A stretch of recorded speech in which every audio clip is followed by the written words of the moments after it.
the vanished people of Nabta Playa. Night falls gently over the western reaches of the Egyptian Sahara, and for a moment the desert seems to inhale, filling its vast lungs with silence. Here, in the wide basin once known as Nabta Playa, darkness arrives without haste. It drapes itself over the sand like a cloak worn by time itself. No cities glow on the horizon. No roads hum with distant engines. Only wind and starlight keep company with the ancient stones standing in the open, as if still awaiting the return of the people who placed them with such careful reverence. Those people, pastoral herders, who lived more than 7,000 years ago, long before dynasties rose along the Nile, left behind no written story, no self-declared legacy. Instead, their tale survives in fragments: a cracked pot, a charred hearth, a scattering of cattle bones, and, most striking of all, stones arranged in patterns too deliberate to be dismissed as chance. This basin, once a seasonal lake fed by summer rains, held life where now there is only sand. The herders gathered here during the wet months, their cattle drinking from calm waters that mirrored constellations glittering far above. When archaeologists first brushed sand from the stone circle at Nabta Playa in the late 20th century, they noticed something unsettlingly elegant. Several of the upright slabs aligned perfectly with the summer solstice sunrise. That alone was remarkable, but the more they studied the layout, the more intentional it seemed: triangles, sightlines, and alignments that hinted at a culture far more attuned to the sky than expected of early pastoral communities.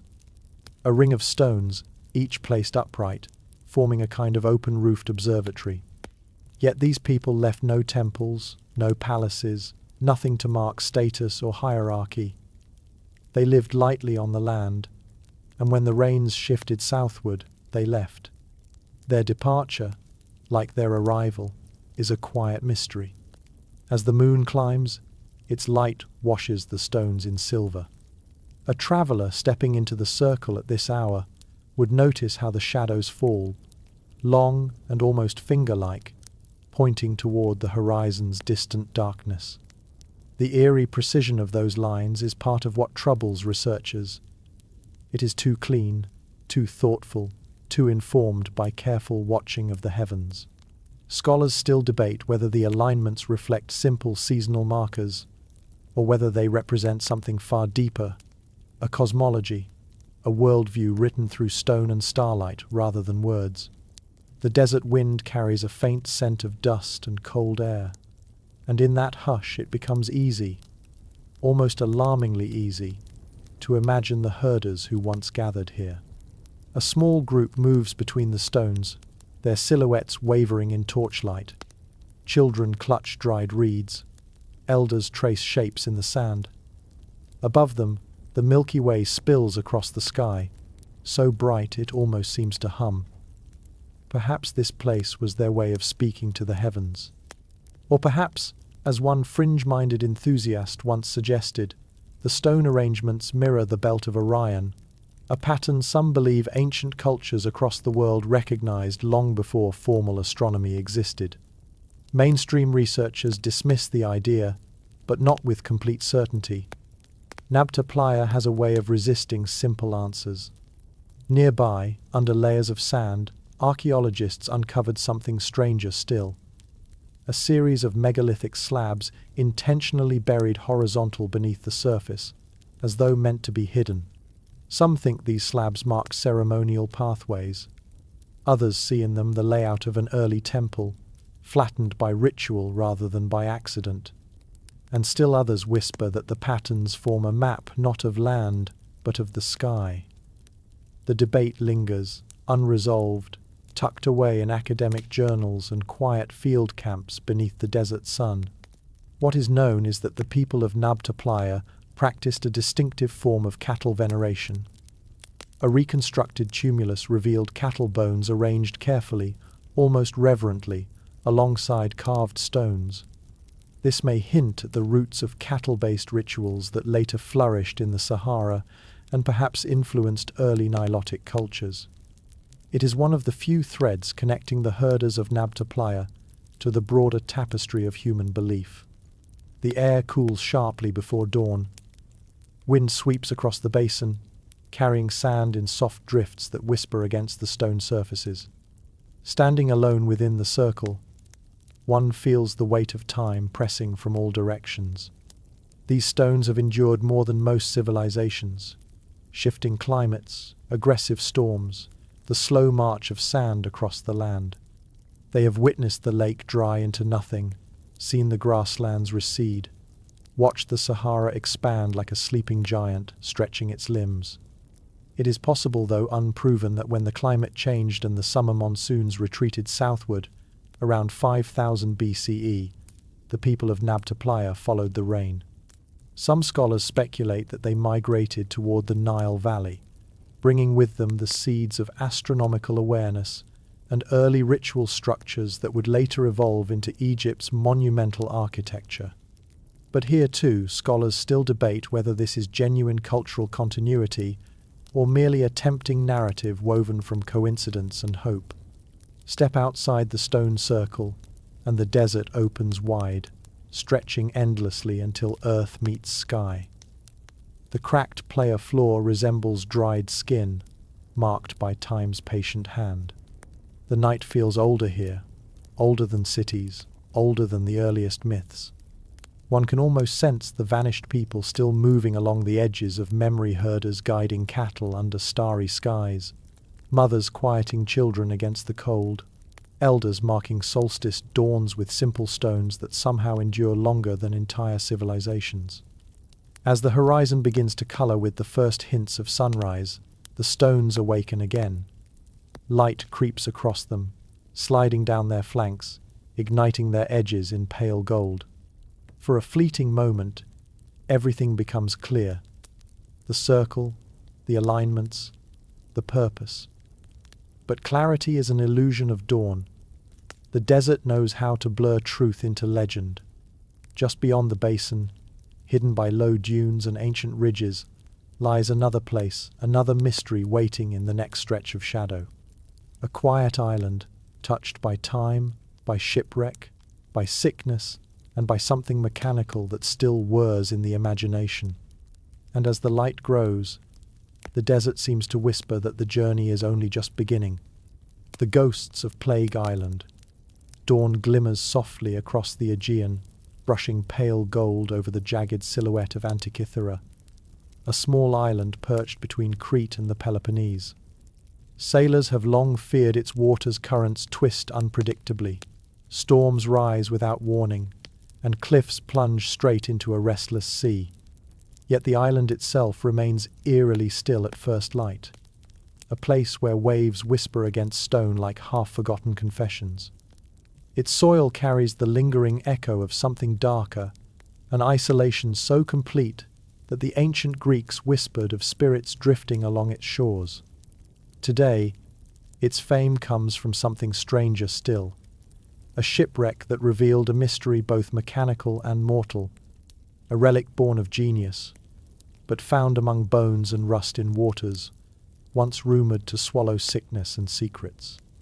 It was in 1901 that sponge divers first descended into the depths near Antikythera, expecting nothing more unusual than coral and lost anchors. Instead, they emerged carrying fragments of bronze so corroded they seemed at first like shapeless lumps. But one diver, still coughing seawater from nearly drowning, insisted that beneath the encrustation there were gears. Gears, in an age long before such machinery should have existed. When archaeologists retrieved more pieces from the wreck, they gradually realized this was no ordinary cargo. Parts of bronze wheels, angular plates, and markings that resembled astronomical notations came to light. A relic that would come to be known much later as the Antikythera mechanism. But this story is not merely about a machine. It is about the island that guarded it, an island with a darker, quieter reputation. For centuries, Antikythera was avoided during outbreaks of disease. Fishermen claimed that boats anchored there often returned with sick crew, and one medieval chronicler wrote, perhaps with a touch of superstition, that no man sleeps on that island and wakes unchanged. Whether plague ever truly reached its shores or simply became entangled in local myth, the nickname persisted, the Island of Ghosts. Even today, locals speak gently about it, never mocking the old fears. There is something about Antikythera that encourages reverence, as though the sea itself listens. As pale morning light spreads across the water, the shipwreck site lies hidden beneath shimmering waves, resting on a slope of rock and sediment. The vessel that sank here, likely in the 1st century BCE, carried statues, amphorae, glassware, fragments of luxury goods, and, inexplicably, the most sophisticated mechanical device known from the ancient world. It was a floating treasury of craftsmanship and culture, and yet it descended into darkness without leaving a survivor's account. Only the machine survived in spirit, whispering through its shattered components. When the first scholarly reconstructions of the Antikythera mechanism were attempted, many balked at the idea that ancient engineers possessed knowledge of differential gearing and precise astronomical cycles. The device used at least 30 bronze gears, some with teeth finer than clockwork, capable of predicting eclipses, tracking planetary motions, and modeling the metonic cycle with astonishing accuracy. It was, in many ways, a mechanical cosmos, an ancient computer, built with a subtlety unmatched for more than 1,000 years. And yet, for all its brilliance, it was found on a wreck filled with fragments of lives abruptly halted, bronze weapons, a woman's sandal, the remains of 2 passengers, one adult, one adolescent, preserved only by the sea's slow mineral embrace. Scholars still debate whether the voyage was a simple merchant run or something more clandestine, perhaps connected to political turmoil in the Hellenistic world.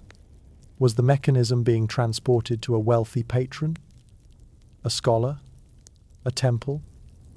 Or was it being smuggled away from the very people who built it? The island's reputation adds another layer of unease. Long before the wreck was discovered, fishermen told of strange lights glimmering beneath the water, blue-white flashes like lanterns carried by hands unseen. Divers in the early 20th century, working without modern equipment, occasionally reported the sensation of being watched from below. One swore he heard faint clinking sounds, as though metal gears were shifting in the deep. His companions dismissed it as nitrogen narcosis, or a fanciful mind shaped by the island's ghost tales. Still, the story persists in quiet corners, the sense that something mechanical still stirs beneath the waves. Mainstream archaeology rarely entertains such whispers, but even conventional scholars admit the island has an unsettling aura. During excavations on Antikythera itself, researchers uncovered a small burial ground dating to late antiquity.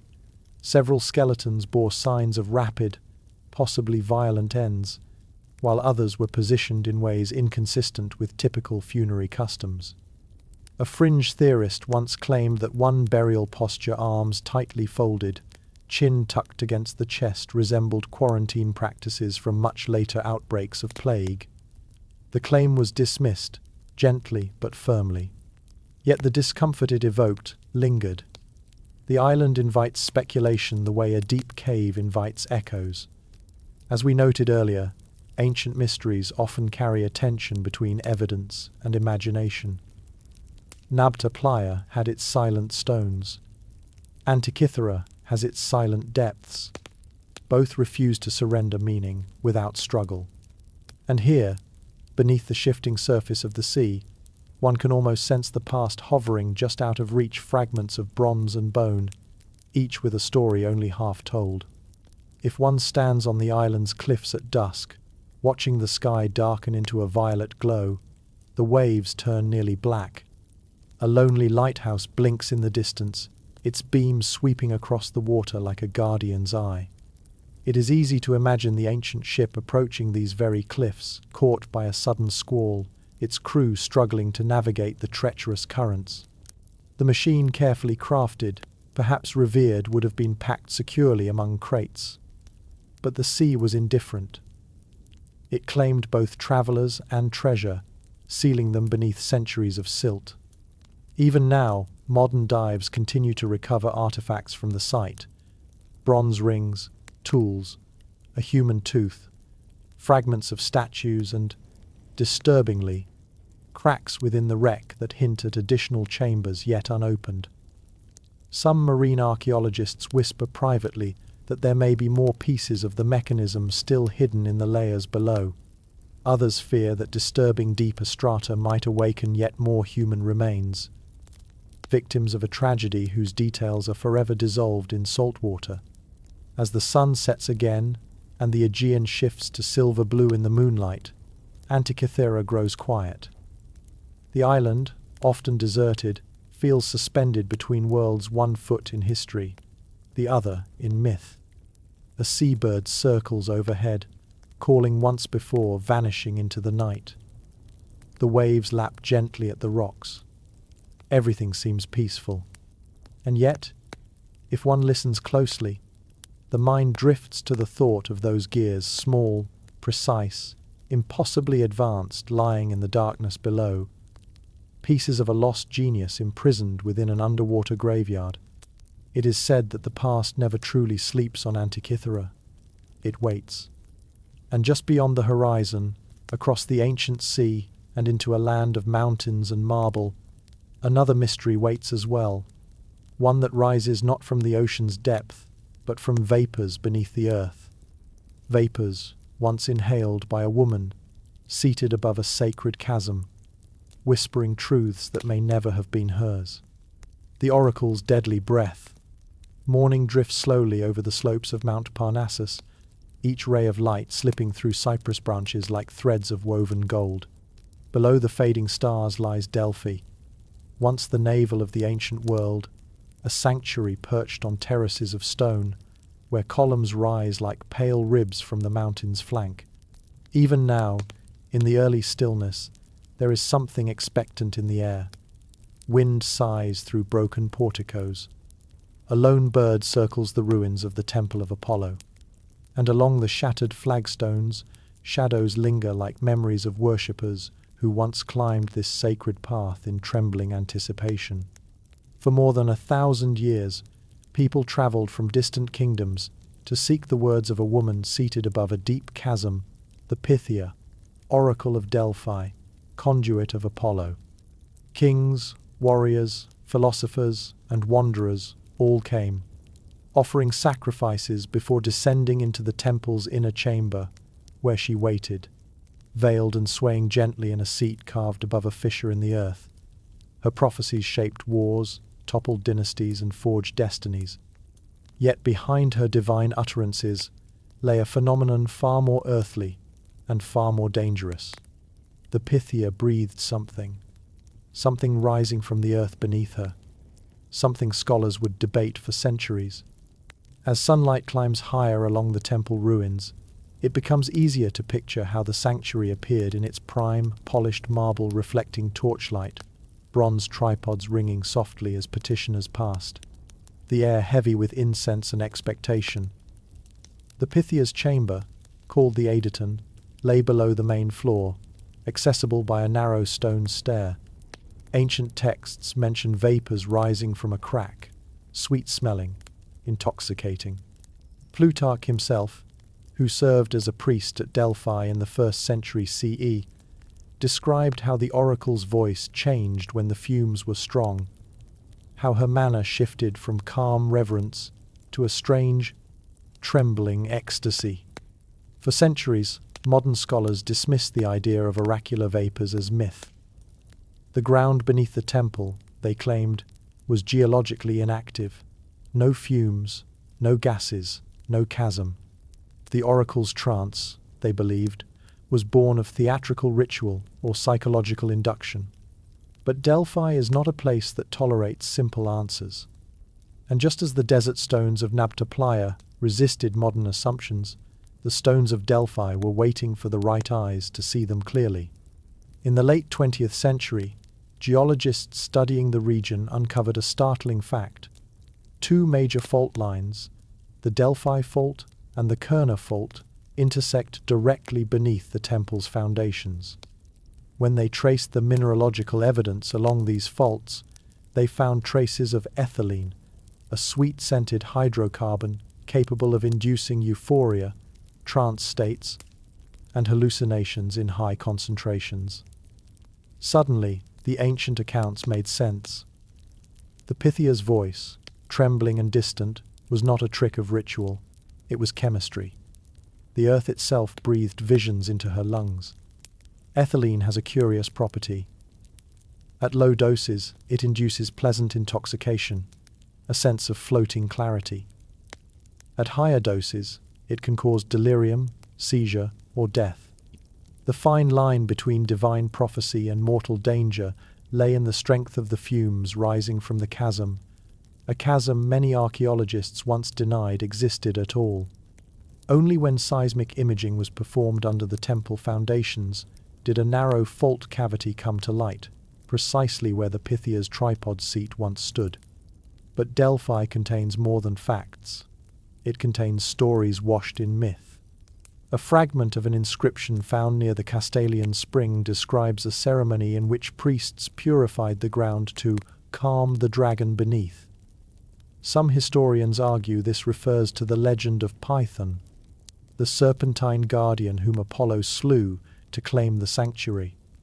But others quietly, cautiously wonder if the line hints at the trembling of the earth itself. Earthquakes were common along the fault lines. Tremors may have released sudden bursts of gas, intensifying the oracle's visions or rendering her unconscious. It is impossible to know.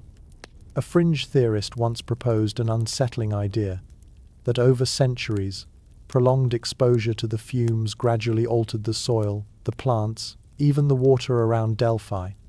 The claim was not taken seriously, but a few chemical surveys revealed faint mineral anomalies in the spring nearby.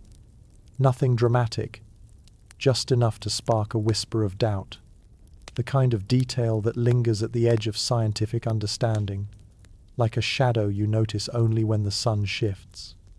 As we noted earlier in our journey, ancient mysteries often dwell in the tension between the seen and the unseen.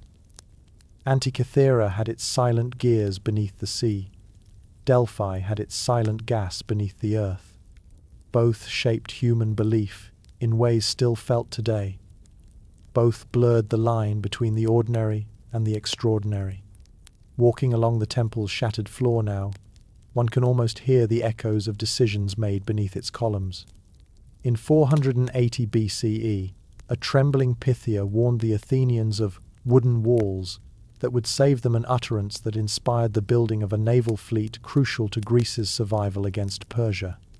Centuries later, Croesus of Lydia misread her prophecy and marched into disaster. Her words could shift history as swiftly as a sudden wind gust. What is most haunting is the realization that many of those prophecies, life-altering, kingdom-breaking, destiny-shaping, may have been whispered through a mind altered by rising ethylene. The ancient world's most revered oracle sat suspended between two realms, one divine, one geological. As the sun climbs toward noon, warm air spirals through the ruins, carrying the faint scent of dry grass and weathered stone. Visitors wander quietly among the columns, unaware that they tread above the very spot where visions once danced through the mind of a single woman breathing the mountain's hidden breath. Perhaps she felt a soft euphoria, perhaps a dizzying clarity, perhaps terrible fear. But she continued for centuries, oracle after oracle, generation after generation, until the fumes waned and the sanctuary fell silent. Yet Delphi holds one more whisper. A recent excavation revealed a narrow channel carved beneath the temple, its purpose unknown. Some believe it guided water.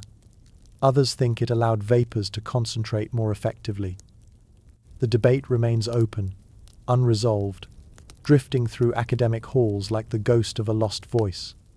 And so the sanctuary stands today, bathed in sunlight but echoing with mysteries that refuse to fade. For if the earth can speak through fumes, What else might it hide in its trembling depths? Beyond the mountains, across plains where lost symbols wait carved in ancient clay, another enigma calls a language older than empires, etched into stone, unreadable still, and whispering for attention from the very edges of human memory. The silent tongue of the Indus. Dusk settles over the plains of Sindh and Punjab with a gentleness that feels almost ceremonial. The heat loosens its grip, the sky softens from gold to lavender, and a quiet falls across the land that once cradled one of humanity's earliest urban civilizations, the Indus Valley culture, flourishing between 2600 and 1900 BCE. Here, beneath layers of earth and time, lie the bricks and bones of a people whose cities stood with an orderliness unmatched for centuries. Straight streets, sophisticated drainage, granaries vast enough to feed thousands. Yet for all their achievements, one thing remains locked away from understanding. Their language, carved into tiny seals and stone fragments, whispered through symbols that refuse to speak. The wind moves lightly across the ruins of Mohenjo-Daro. Evening birds trace loops over the crumbling outlines of courtyards and wells, their calls echoing through alleys where merchants once exchanged grain, beadwork, and distant rumors carried along ancient trade routes. The city, its name meaning Mound of the Dead, is deceptive in its silence. Beneath the quiet lies the hum of lost activity. Carts creaking through market lanes, children calling near the public bath, priests or administrators walking with tablets pressed against their palms. Unlike other ancient civilizations, the Indus people left no grand temples, no idol-laden monuments, no royal tombs announcing their legacy. Everything about them feels modest, practical, precise, except for the script. Hundreds of seals bear the same tantalizing marks, small, deliberate signs arranged with an elegance that hints at grammar, at meaning, at story. Most are no larger than a thumb, carved with animals that seem half symbolic, half real, unicorn-like bulls, tigers, elephants, rhinoceroses, and the enigmatic zebu bull, always rigid in posture, always staring forward as if guarding something sacred. Scholars long believed these creatures held religious or administrative significance, but without deciphering the script, the deeper logic remains sealed. In the late 19th century, when archaeologists first unearthed these seals, they assumed the script would yield to translation the way Egyptian hieroglyphs had under Champollion's patient study. But years stretched to decades, and patterns remained stubbornly elusive. No Rosetta Stone exists for the Indus language, no bilingual inscriptions, no long texts. The longest known inscription is a mere 26 symbols. A whisper, not a speech. A riddle, not a proclamation. As lantern light flickers across the ruins, one can imagine ancient scribes pressing the seals into soft clay, leaving impressions that traveled along trade routes stretching to Mesopotamia. Some Indus seals were found in the ruins of Ur and Lagash, evidence of commerce between distant cultures. Yet even those who traded with them never recorded a clear description of their language. The Indus tongue existed in a realm of its own, spoken and understood by millions, but vanishing without leaving any alphabetic descendants. Scholars still debate whether the script represents a full language or a system of symbolic markers, perhaps designating merchants, clans, or ritual meanings rather than phonetic sounds. One camp argues it is a true writing system, comparable to early Sumerian or Egyptian. Another claims, controversially, that it is not a script at all, that it encodes no grammar, no spoken tongue, that it is, in essence, a list of iconic notations. The disagreement grows sharper each year, each side holding evidence that feels convincing but never conclusive. And then there are the fringe theories, those shimmering at the edge of possibility like heat mirages above the desert. One such idea suggests that the script is a lost Proto-Dravidian language, ancestor to Tamil and other southern tongues. Another claims it represents a symbolic ritual code used exclusively by priests, not citizens. And a third, less mainstream but persistent, insists the script may conceal astronomical information, pointing towards solstices, lunar cycles, or seasonal migrations of stars. A few seals, they argue, contain patterns that resemble constellations. Mainstream scholars offer gentle smiles, acknowledging the creativity of the theory without fully embracing it. But as seen earlier with Nabta, Playa, and Delphi, ancient people often intertwined the earthly and the celestial in ways we are only beginning to grasp. Walking among the excavated walls of Harappa, the other major center of the civilization, twilight deepens. Shadows stretch long between the baked brick buildings. The air cools, and with the fading light, the ruins feel almost inhabited again. A faint sense of purpose lingers here, a memory of a society so well organized that modern urban planners still study its layout. Streets laid out in grids, sophisticated drainage systems that carried waste away long before Rome dreamed of aqueducts. Standardized brick dimensions across hundreds of miles suggesting a central authority as silent as their language. Yet, for all their precision, the people of the Indus left no statues of kings, no victory stelae, no war memorials, no records of conquest. It is as if they lived with an ethos different from other ancient powers, one less concerned with announcing dominance and more devoted to maintaining order, harmony, and quiet prosperity. Even the famed Great Bath at Mohenjo-Daro carries a serene quality, looking less like a place of politics and more like a place of purification or reflection. But something changed around 1900 BCE. Climate shifts, river course changes, possible drought, these factors contributed to the civilization's slow decline. Cities were abandoned, trade dwindled, the script ceased to be written.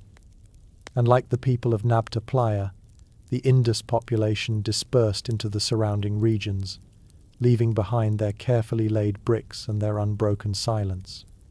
Occasionally, excavators uncover objects that hint at deeper mysteries. A small copper figurine with unnaturally elongated limbs, a carved stone tablet showing a figure seated cross-legged, surrounded by animals. Some believe it resembles a proto-Shiva form called Pashupati, Lord of Beasts. Whether this figure represented a god, a myth, or a symbolic ideal remains unknown. And nearby, another seal shows 7 dots arranged in a cluster. Some claim it echoes the Pleiades, though no one can prove it. The pattern falls into that liminal space, where possibility and imagination circle one another like hesitant partners. As darkness settles across the plains, fireflies blink near the Indus ruins, their lights drifting among ancient walls like wandering embers of a forgotten world. The script remains etched in stone fragments scattered through time, waiting patiently, stubbornly. It is rare, in the modern age, for a major ancient writing system to remain unbroken. Scholars continue trying. Computers scan symbol frequencies, linguists compare patterns, archaeologists unearth new fragments, yet the language stands apart, guarding its meaning with quiet dignity. And perhaps that is fitting.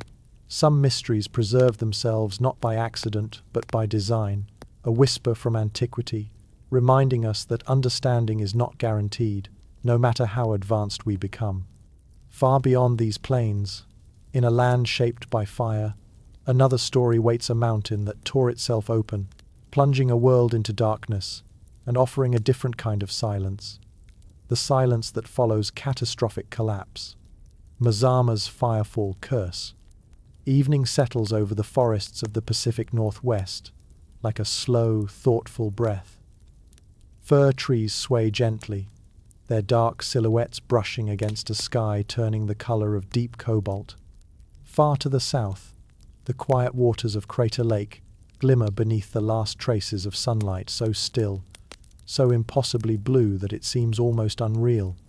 Visitors who stand at the rim often feel something ancient watching from beneath the calm surface, something older than the towering cliffs that encircle the lake like broken teeth.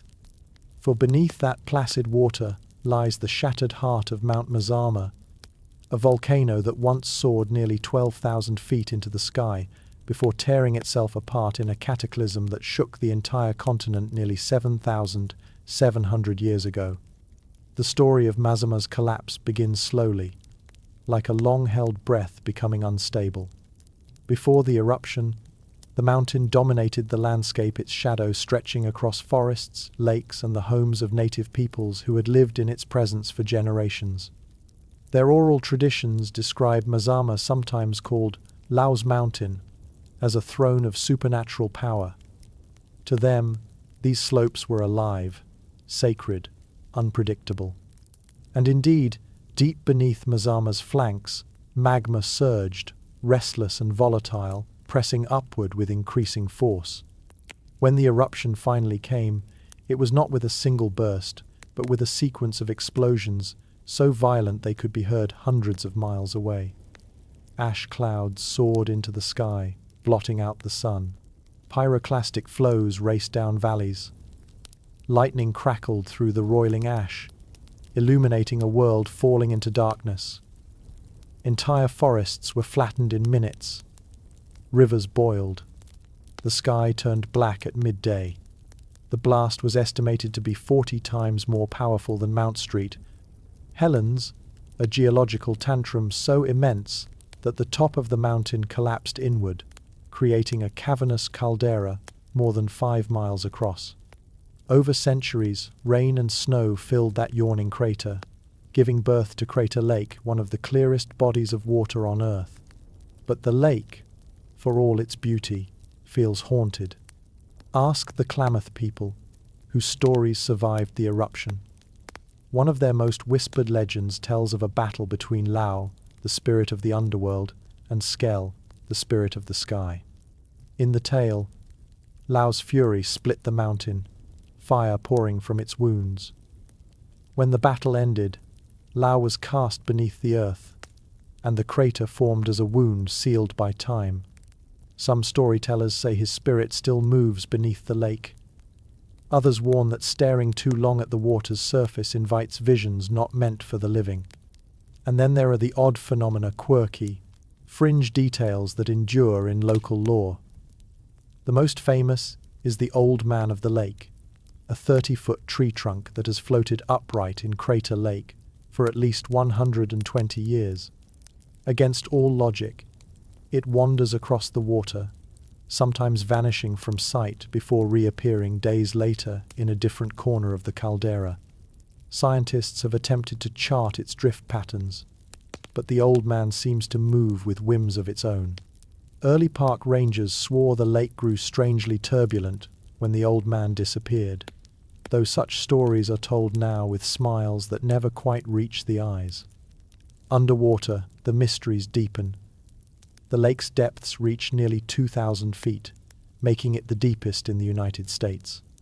Divers exploring the lake have reported sudden thermoclines, abrupt temperature shifts, as though something large and warm stirs beneath them. Others speak of hearing low, rumbling tones echoing through the water, too rhythmic to be simple seismic noise.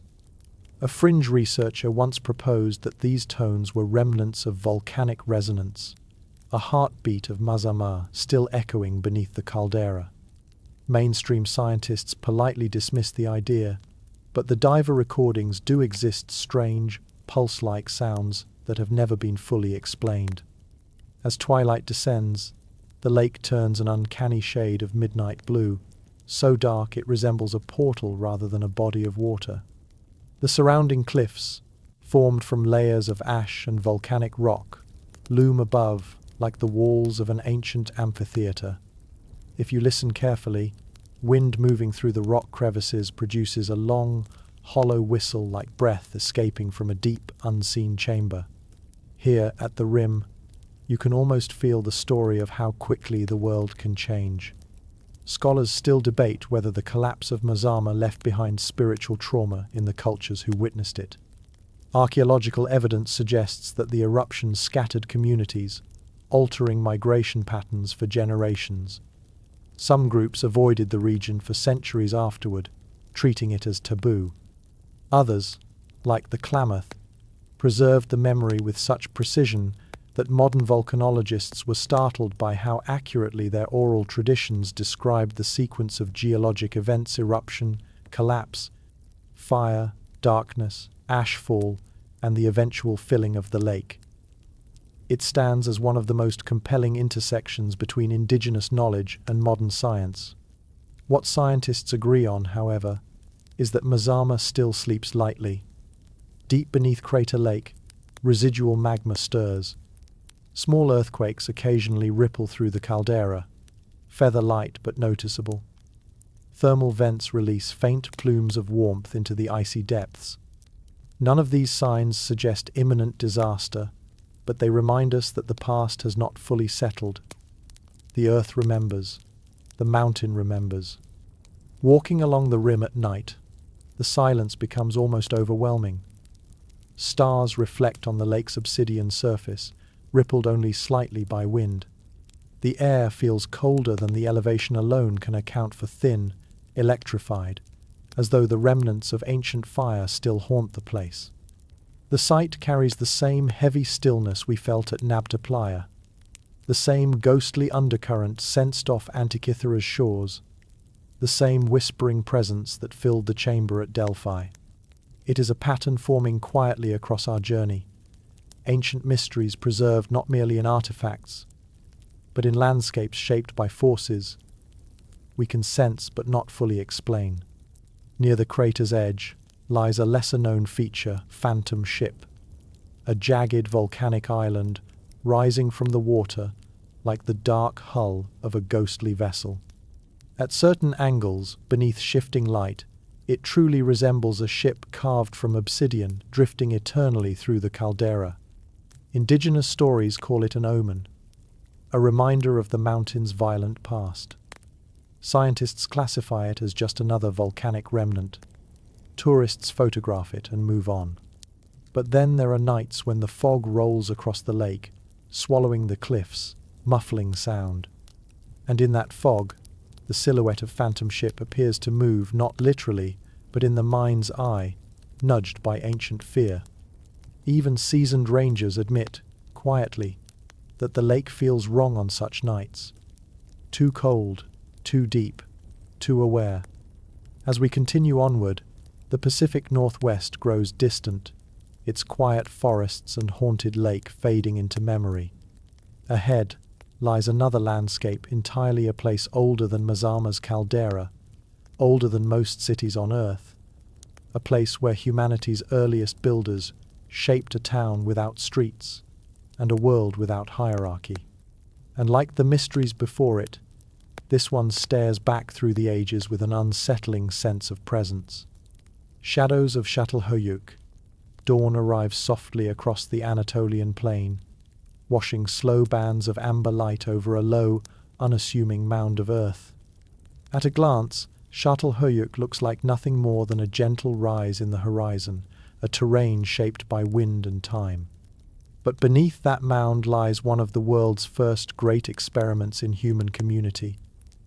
A Neolithic town dating back nearly 9,000 years, older than the pyramids, older than Stonehenge, older even than most mythic memories that survive in human culture. A city without streets, without kings, without temples towering above the masses. A place where homes pressed against one another like honeycomb cells, forming a labyrinth of rooftops that doubled as sidewalks. A world that feels strangely familiar and deeply alien. As the sun climbs higher, workers gather at the excavation site, brushing dust from mud brick walls and carefully documenting each new layer as it emerges. Çatalhöyük is a city built in vertical time, one generation, constructing new houses directly atop the remains of the old. Layer by layer, floor by floor, century by century, the town grew upward, forming a multi-level tapestry of human lives compacted like geologic strata. Every house contained the ashes of its predecessors, the bones of its ancestors, the memories of countless rituals performed within its narrow chambers. Walking through a reconstructed section of the settlement, one is immediately struck by its peculiar design. There are no roads, no alleyways, no ground-level entrances. Families climbed ladders to their rooftops and descended through openings carved into the ceiling, stepping directly into kitchens, storage spaces, and sleeping rooms. It created a community both intimate and private. Neighbors moved across the roofs like silent figures under moonlight, each home connected by pathways that only the sky could witness. Inside these houses, walls were coated with plaster and sometimes painted with murals that rival the earliest storytelling traditions. Animals leap across the surfaces, bulls with broad shoulders, leopards mid-pounce, graceful deer frozen at the moment of flight. Human figures appear too, oddly abstract, sometimes headless, sometimes engaged in scenes difficult to interpret. Scholars still debate whether these images represent myth, memory, ritual, or simple artistic expression. The ambiguity deepens the mystery. What kind of worldview carved itself into these walls, preserved by layers of clay for millennia? Near the center of many homes, archaeologists discovered platforms beneath which the dead were buried, family members interred within the very walls that witnessed their daily life.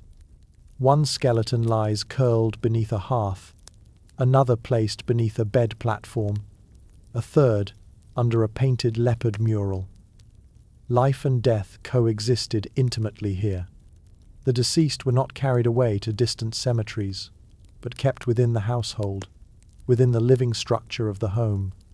Sometimes skulls were removed, plastered, and displayed perhaps as ancestral veneration, perhaps as ritual objects, perhaps for reasons beyond our cultural vocabulary. The more one looks, the stranger Çatalhöyük becomes. One of the most puzzling discoveries lies in its shrines, rooms filled with bull horns embedded into walls, platforms decorated with aurochs, skulls, and reliefs of voluptuous female figures, often interpreted as fertility symbols. Some scholars once believed Çatalhöyük was a matriarchal society ruled by a mother goddess cult. Modern researchers dispute this, yet fragments of that idea remain, shimmering at the edge of interpretation. A quirky detail often mentioned in passing is the leopard shrine, a room adorned with twin leopards whose bodies, stylized and fierce, protrude from the wall as if leaping into the room. Their eyes, if they once held meaning, are long dark, but the effect remains arresting even now. As we've seen in earlier mysteries, from Nabta Playa's star-aligned stones to Delphi's vapor-filled chamber, humanity's earliest structures often blend the practical with the sacred. Çatalhöyük is no different. Its everyday tools, pottery, and hearths exist side by side with ritual objects whose purposes remain unclear. Scholars still debate whether the community was egalitarian or subtly hierarchical, peaceful or occasionally violent, spiritual or merely symbolic. Their arguments form a mosaic with pieces missing, each interpretation plausible but incomplete. One particularly haunting artifact discovered here is a clay sculpture depicting a seated woman flanked by large felines. She appears calm, powerful, almost regal. Some call her the mother goddess of Çatalhöyük, though that title is debated. Others argue she is simply an image of fertility or harvest. And then there are fringe interpretations, those that propose the figure represents a mythic ancestor, a transcendent matriarch revered across generations. Whatever her identity, she sits among the ruins as a reminder that Çatalhöyük's people thought deeply about their place in the world. The town itself tells a story of resilience. For over 1,000 years, residents lived in tightly packed homes, navigating life through rooftop networks, cooking in shared courtyards, performing rituals by lamplight. Yet signs of tension exist. Some skeletons show injuries, healed fractures, cranial damage, defensive wounds. Burials differ in manner and placement. And beneath the city's final layers, evidence suggests a slow decline. Crowding, waste accumulation, shifting climate, changes in trade. Cities, no matter how innovative, eventually falter. As twilight descends, the excavated portions of Çatalhöyük cast long, inward shadows. The air smells faintly of dust and time.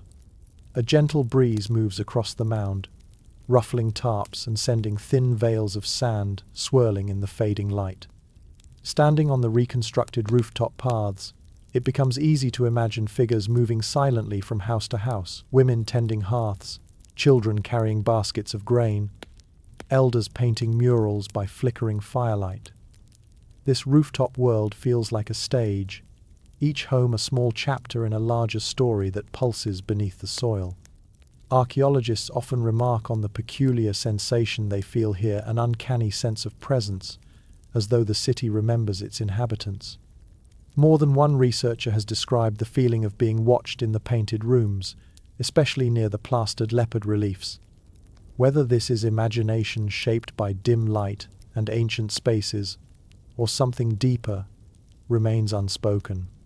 What is certain is that Çatalhöyük's residents lived with their dead, painted their dreams on their walls, and layered their city upon itself like a palimpsest of memory.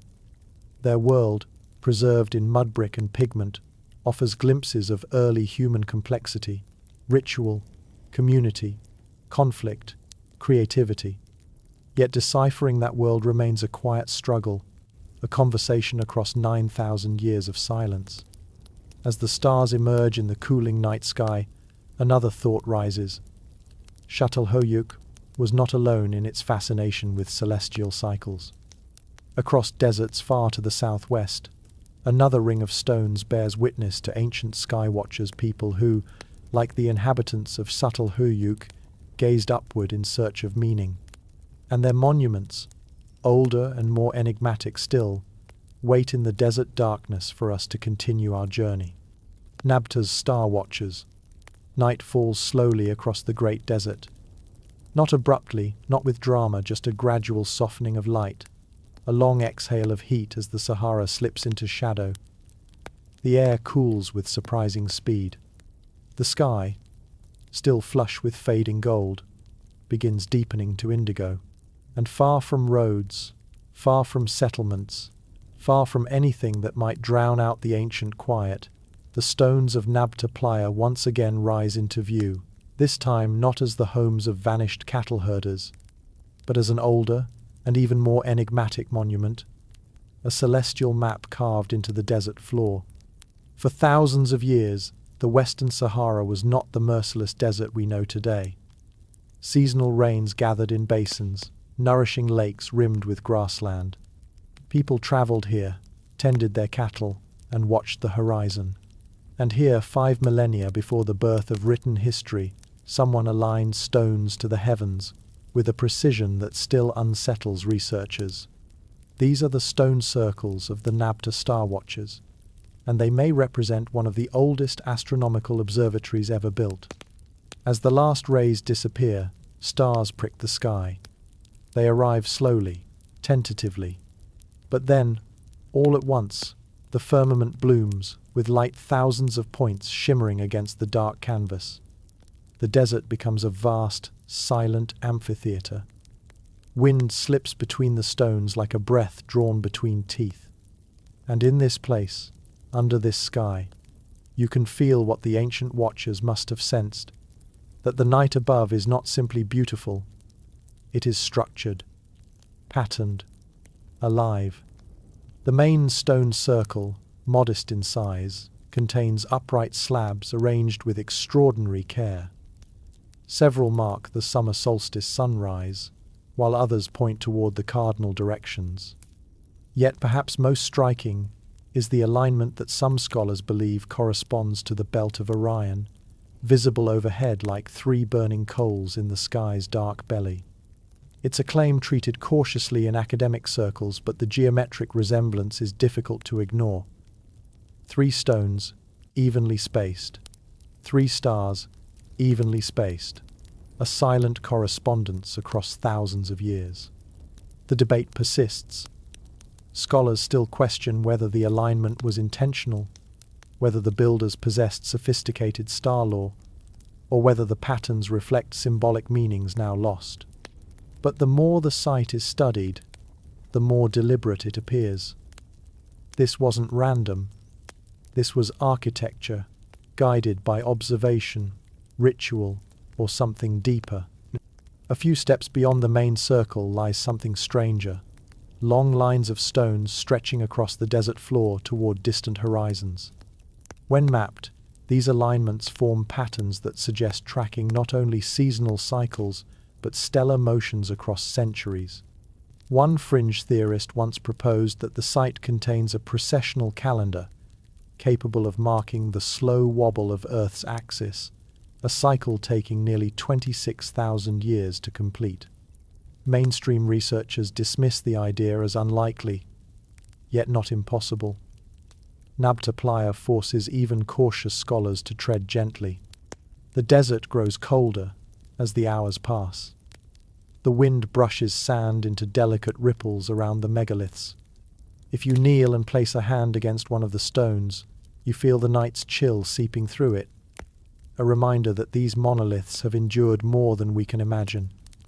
Storms, shifting dunes, civilizations rising and falling beyond the desert's reach, and still they stand, silently recording the march of the sun and stars.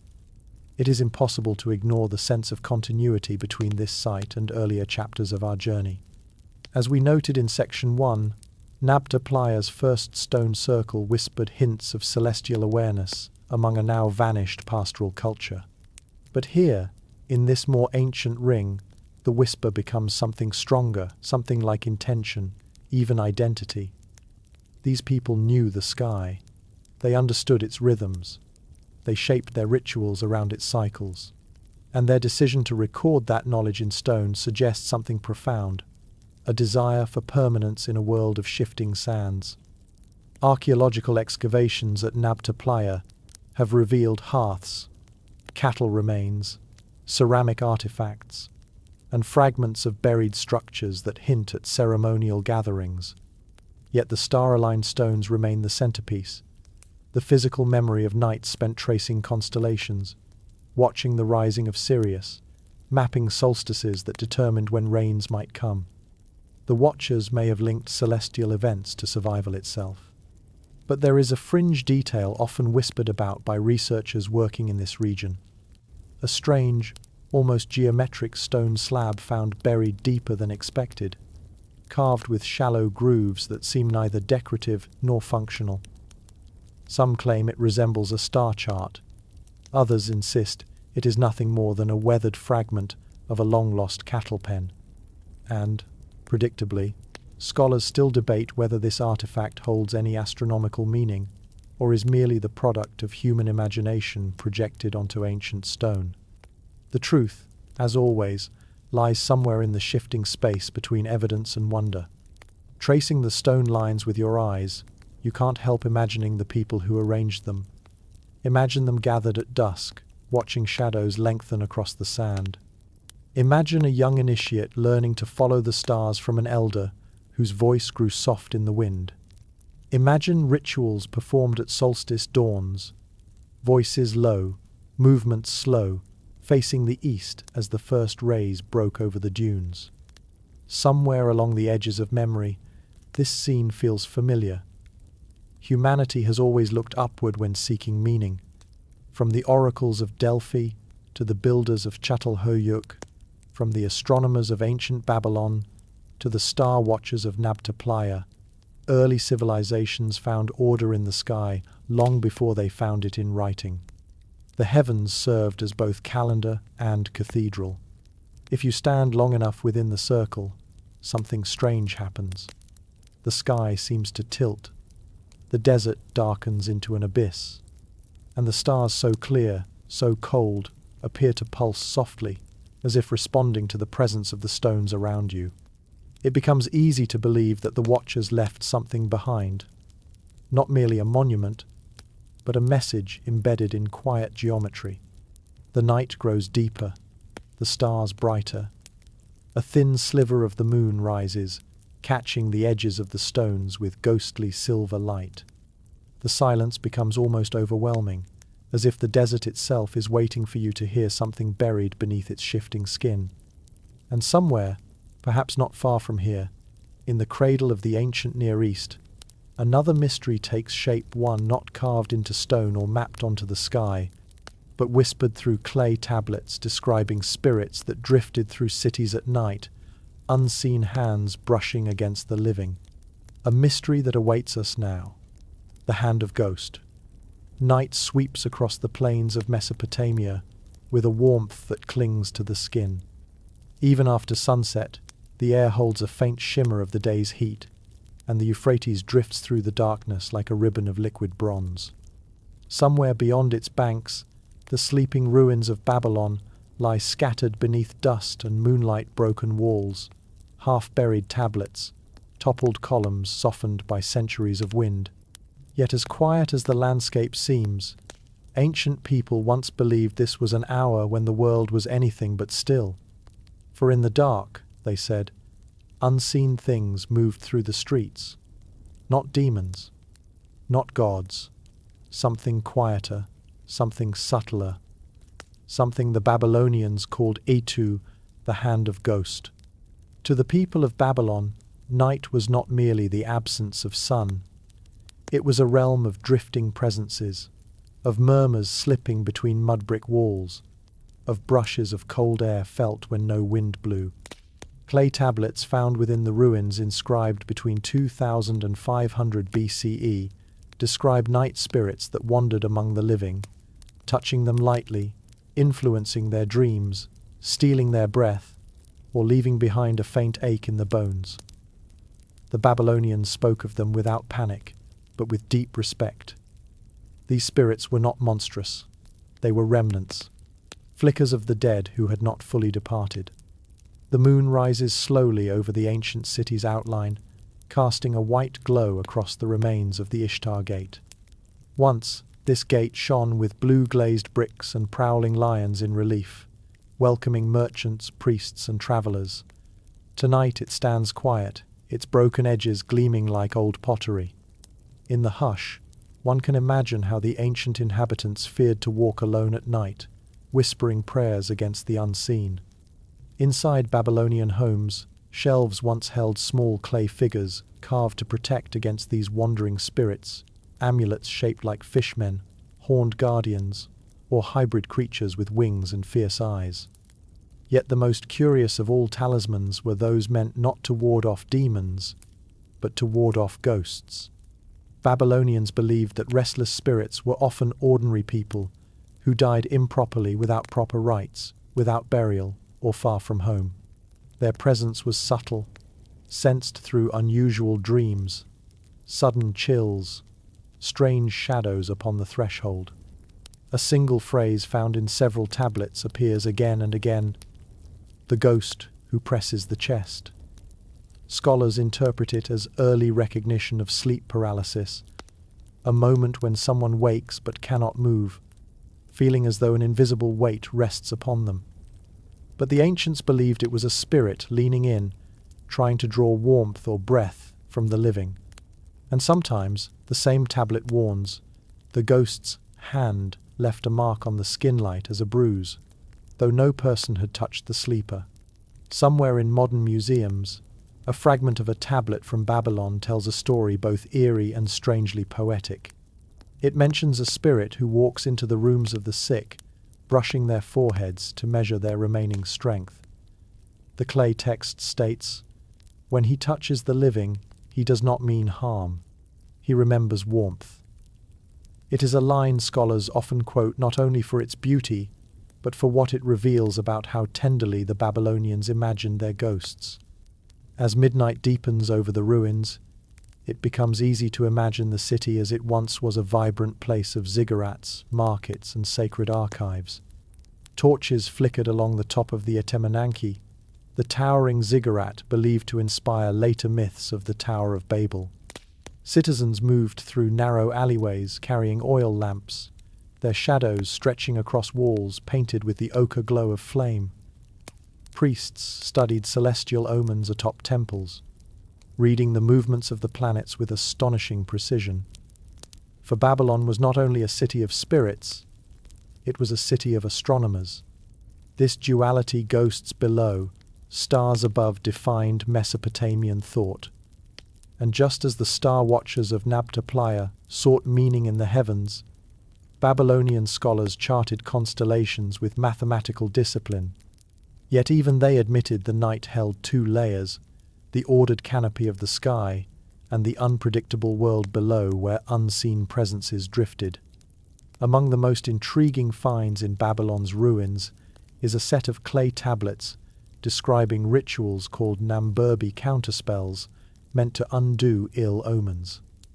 Some of these rituals specifically address encounters with the dead.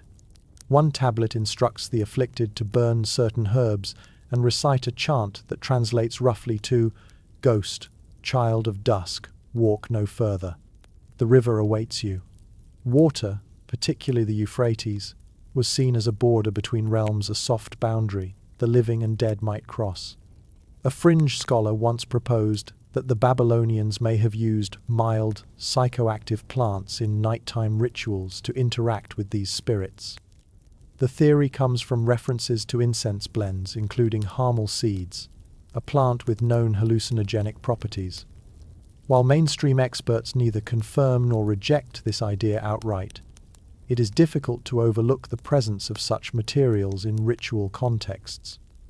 The combination of smoke, darkness, and chanting might have created visionary experiences interpreted as ghostly encounters. Wind scrapes across the ruins now, stirring fine dust into low swirls.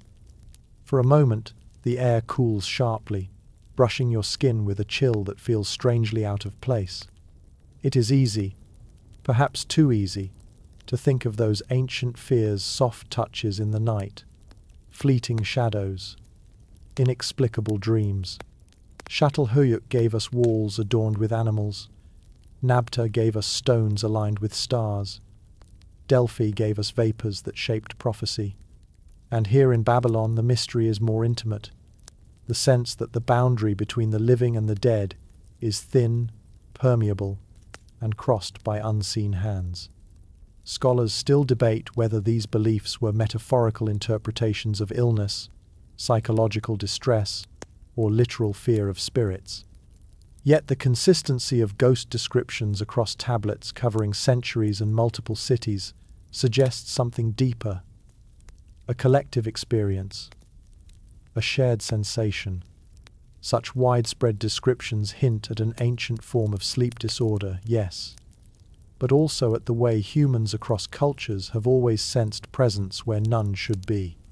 Babylon's night spirits were not evil, but they were persistent, and the fear was not of physical harm, but of being touched by something that no longer belonged to the world of warmth and breath. A clay tablet found near the ruins of Uruk, Babylon's older cousin city, warns travelers against sleeping alone. It reads, "When darkness gathers, keep a flame lit. A ghost will not cross a burning wick." Whether the advice worked or not is another matter, but its presence in an official archive suggests the belief was taken seriously. The moon climbs higher. The Euphrates glimmers with pale reflections. The ruins fall silent again, as if the city is holding its breath. Somewhere among the cracked mud bricks, an owl calls once and then is swallowed by darkness. It is a place that remembers its own ghosts. And beyond this ancient river valley, far to the east, lies a different kind of spirit, one not wandering through alleys at night, but sealed in stone. A spirit encased within an unopened tomb, untouched by time or air, surrounded by rivers of poison and legions of silent guardians. A tomb the world has never dared to open. The emperor's unopened night, dawn is only a pale whisper over the plains of Shaanxi, a soft glow that brushes the horizon with muted rose. Mist gathers low to the ground, drifting between rows of cypress trees like silent attendants preparing a ritual no living human has ever fully witnessed. And beneath that mist, beneath soil that has settled for more than 2,000 years, lies a darkness, untouched by wind or breath or time. The sealed tomb of Qin Shi Huang, the first emperor of China.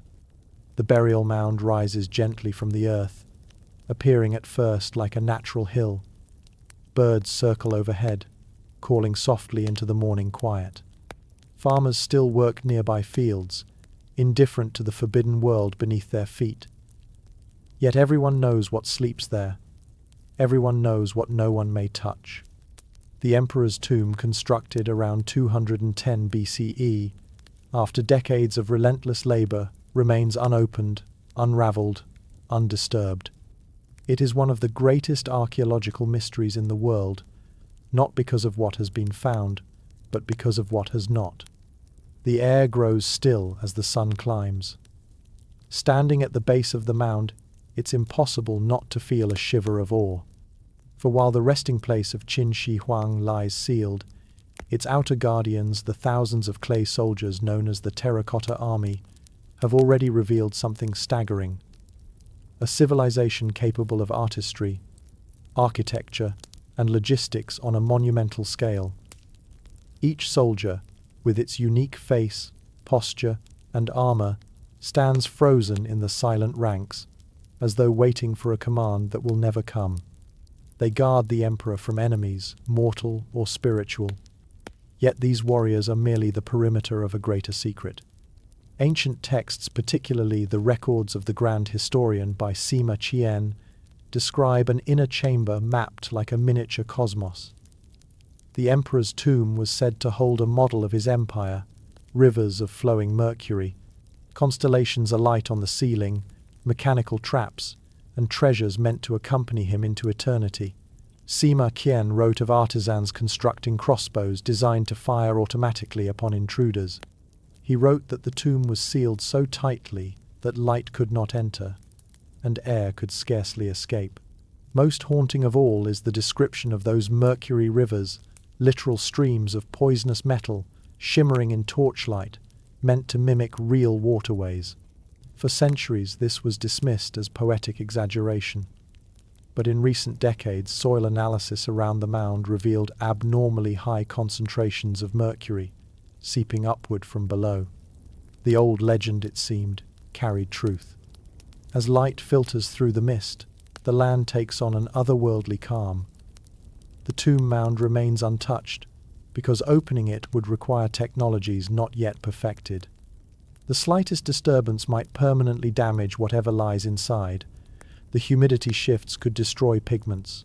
The traps, if descriptions are accurate, could still function. And the mercury, pooled in unknown quantities, poses a chemical hazard. Scholars still debate whether it is ethical or even safe to attempt entry. Here, near the mound, silence feels heavy. It's the kind of hush that presses against the ears, as though the air itself hesitates. Imagine the construction. Tens of thousands of laborers working year after year, digging deep into the earth, shaping chambers and passageways with the precision of a royal vision. The emperor, obsessed with immortality, consulted alchemists and mystics, searching for the secret to eternal life.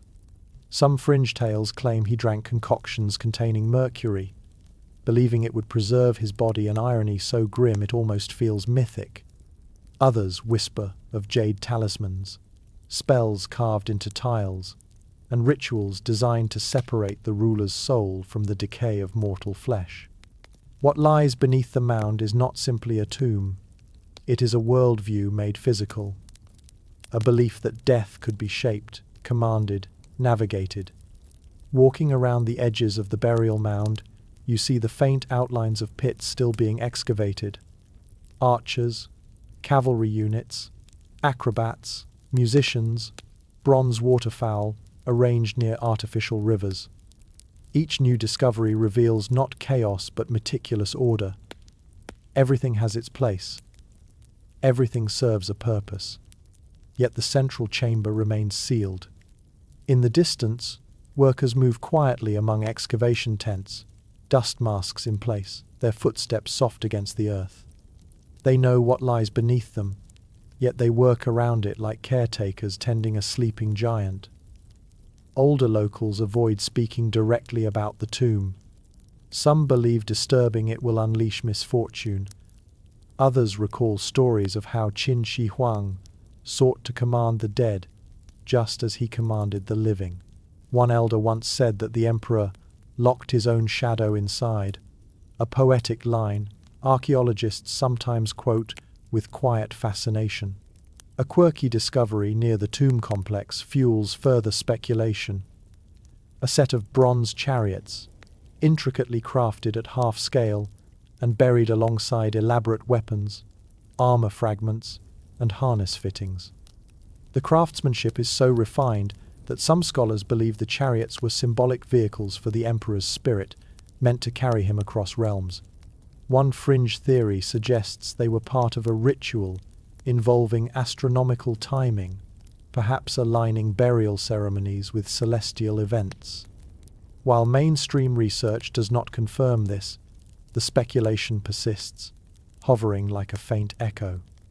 As we noted during our exploration of Nabta Playa's star alignments and Babylon's night spirits, ancient cultures often constructed worlds within worlds, spiritual landscapes shaped by cosmology, belief, and fear. The emperor's tomb is not just vast, it is imbued with intention. The builders crafted a sealed universe tailored to the soul of a ruler who united China through conquest and ambition. Opening such a universe prematurely feels like intruding on a dream not meant for waking. Scholars still debate whether the tomb should ever be opened. Some argue for patience, trusting that future technologies will allow safe entry without exposure to toxic mercury or irreversible damage. Others warn that waiting too long risks structural collapse from natural decay, and a few cautiously suggest that the tomb itself may have been designed never to be opened at all. Night falls slowly across the mound, turning the fields into a shadowed, charcoal blue expanse. Crickets emerge, lanterns glow around the excavation tents, and somewhere beneath the ground, in chambers sealed since the burial, darkness holds steady, thick, complete, undisturbed. It is a darkness no human eye has seen for 2,000 years. If someone were to stand at the mound's peak, they would see starlight reflected in the distant fields. And perhaps, in imagination, they would sense what lies below. Rivers of toxic silver, silent traps guarding a motionless emperor, constellations on stone ceilings, and a feeling old, cold, watching that the tomb is more than a place. It is a presence. And as the night deepens, a final mystery stirs faintly across an ocean on the edge of a distant continent. A colony vanished, a word carved into a tree, and a question that lingers like a fading ember across centuries. A question that still waits for us on the shores of Roanoke. The word left on the shore. Evening settles softly along the Atlantic coast of North Carolina, painting the sky in long strokes of lavender and ember orange. The salt air hangs warm and faintly sweet, brushing through the seagrass with a whisper that feels almost like breath. Waves roll in slow, steady rhythms, ancient, patient, eternal. And here, on Roanoke Island, the light fades over one of history's quietest tragedies, the disappearance of an entire colony. A story now more echo than event, more question than answer. The shoreline glows faintly as the sun sinks. Shadows lengthen across sandy paths. The trees stand dark and still, and everything feels suspended, as if the island itself is listening for something it lost centuries ago. In 1587, more than 100 English settlers arrived on this strip of land, led by John White, a man tasked with forming the first permanent English foothold in the New World. Among them were families, craftsmen, children, even White's own daughter, Eleanor, who gave birth to Virginia Dare, the first English child born on American soil. But within a mere 3 years, the colony vanished. No bodies, no signs of battle, no ruins of burned homes. Nothing but footprints erased by time, and a single carved word, Croton. It's almost peaceful now, walking where the colony once stood. The forest breathes softly. The ground gives slightly underfoot, cushioned by centuries of fallen leaves. The coats of Spanish moss hang from branches like faded curtains. It is difficult to imagine such quiet harboring a mystery so enduring, and yet the deeper the silence grows, the more potent the unanswered questions become. John White, after returning to England for supplies in 1587, was delayed by war, storms, and political turmoil. He didn't return to Roanoke until 1590, 3 years later. When he finally reached the island, he found the settlement strangely intact, almost as though people had left in an orderly fashion. Houses were taken apart deliberately rather than destroyed. Tools were missing, but not scattered or broken. Personal items gone, but not abandoned. Everything suggested departure, not disappearance. And then there was the carving. The letters Croatoan cut cleanly into a wooden post. Another carving, simply CRO, marked a tree nearby. No crosses or distress symbols accompanied them. Crosses. White had instructed the colonists to carve if they left under duress. Instead, just the word referencing a nearby island and the native Croatan, or Croatoan, people known to inhabit it. Scholars still debate whether these clues point to relocation or assimilation. But the absence of bodies, signs of violence, or hurried abandonment complicates the puzzle. It is as if the colony simply exhaled and dispersed into the world. Under the soft light of early starlight, Roanoke feels older than the trees around it. A place half present, half absent, mirroring the fate of the people who once built homes on this soil. Researchers have floated countless theories across centuries. Assimilation with local tribes, starvation, disease, Spanish raids, or migration inland. But none have been proven beyond shadow. The Roanoke disappearance rests in that same liminal space we've seen throughout our journey between evidence and myth, between the physical and the imagined.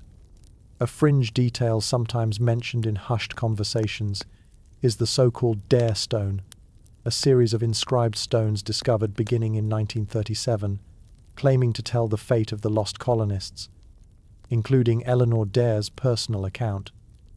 Mainstream historians view most of these stones as hoaxes, yet one or two remain difficult to definitively dismiss. They linger like orphaned artifacts, neither claimed nor disproven, resting in a strange twilight of possibility. Then there's the DNA mystery, still investigated today. Some Lumbee native families in North Carolina pass down oral histories claiming descent from the lost English settlers. Genetic studies remain inconclusive, but faint traces of non-indigenous ancestry appear in some lineages predating later European arrivals. Scholars still debate whether these traces represent genuine links or coincidences shaped by centuries of migration. And beyond these scientific inquiries, the island holds stranger whispers. Park rangers speak quietly about the Roanoke hush, a sudden, uncanny stillness that occasionally sweeps through parts of the forest. Birds fall silent, wind stops. Even the waves seem to soften. The hush lasts only a minute or two, but often leaves visitors uneasy, as though they have stepped into a pocket of air untouched by time. Of course, natural explanations exist: temperature shifts, pressure changes, animal behavior, but the effect is undeniable. In a place defined by absence, silence itself becomes a character. Walking deeper into the woods, lantern light sways gently. The trail curves and narrows. The trees grow denser, their trunks streaked with moonlight. It is easy to picture the colonists building their homes here, clearing land, planting crops, hoping for a future that never arrived. Children's laughter would have echoed between the trees. Fires would have crackled after dusk.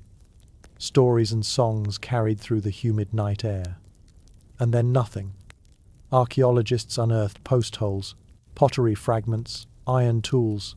They found signs of English construction stretching beyond the originally mapped settlement, suggesting the colony expanded before it vanished. Yet no final scene emerges. No definitive ending. One particularly intriguing artifact surfaced inland at a site called Site X, including shards of English pottery dating to the correct era. Some scholars posit that part of the colony migrated there. Others argue the pieces could have belonged to only a few individuals, not the entire group.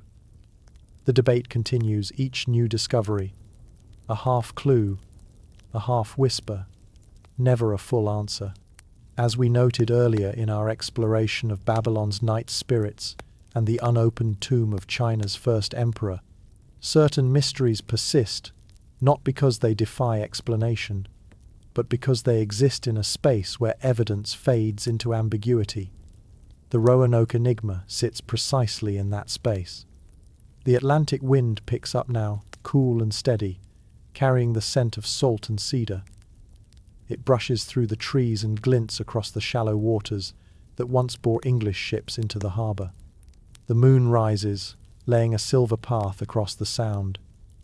And in that moment, the word carved into the old tree, Croatoan, feels less like a clue and more like a sigh, a final whisper of a community swallowed by history's tide. Somewhere out there, on Hatteras Island, or in the forests beyond, the colonists may have lived on in ways subtly woven into local cultures. Or perhaps they perished, their bones lost to sand and soil. Or perhaps the answer is far more complex, an ending shaped by hunger, conflict, fear, and hope intertwined. But Roanoke remains silent on the matter. Only the waves speak now, rolling in with the slow rhythm of centuries. The island sleeps, its shadows stretching long across the sand. And as the night deepens, one feels the weight of all the mysteries we've travelled through: Nabta's vanished herders, Antikythera's ghostly wreck, Delphi's deadly vapours, the Indus script's silence, Mazama's collapse, Çatalhöyük's shadows, the Sahara's star watchers, Babylon's drifting spirits, the emperor's sealed chamber. Each mystery, in its own way, ends like Roanoke, with an incomplete sentence, a missing piece, a whisper carved into the world itself. And as the tide creeps closer, brushing softly at the shore, the question lingers gentle as the wind. What really happened here? Conclusion. Night gathers softly around these ancient places, drawing a single dark thread through deserts, mountains, oceans, forests, and forgotten cities. It is the hour when the world seems older, when wind settles into old whispers and shadows stretch long in the memory of stones. Across our journey, we walked through 10 mysteries that continue to breathe beneath the skin of time.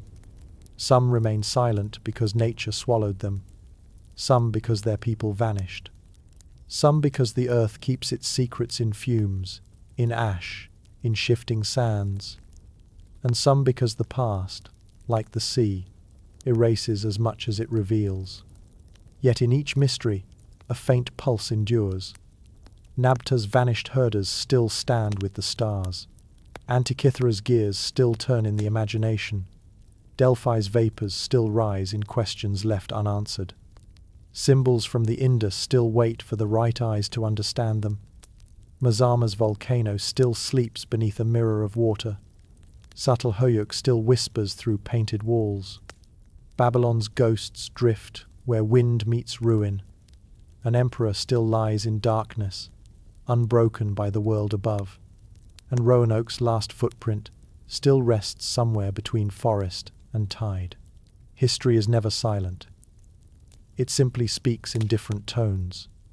Perhaps these mysteries endure because they remind us of something essential, that not all things were meant to be fully known. That some stories, like constellations, are felt more than explained, and that the past, even in fragments, still glows with a quiet, persistent life. And as night deepens across the world we've travelled, one truth becomes clear. There will always be places where the human story fades into shadow, and in those shadows, wonder waits.